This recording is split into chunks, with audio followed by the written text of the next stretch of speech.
काउली, यी चुराहरू तिमीलाई धेरै सुहाउँछ। यति पुग्छ कि अरू पनि लिऊ।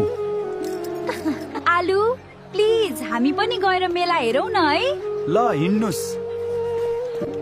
काउली, तिमीसँग यसरी मेला घुम्दा मलाई धेरै रमाइलो लागिरहेको छ।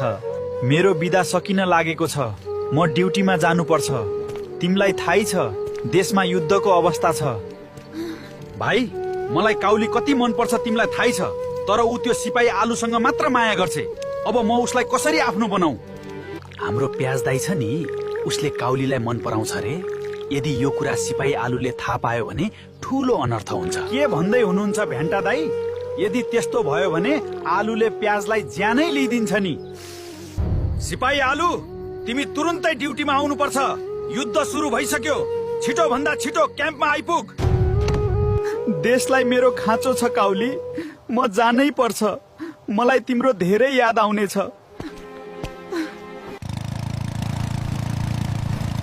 तिमीले त्यो सिपाही आलुसँग बिहे गरेर ठुलो गल्ती गर्यौ काउली। एउटा सिपाहीले तिमीलाई कहिल्यै खुसी राख्न सक्दैन। म आज पनि तिमीसँग बिहे गर्न तयार छु।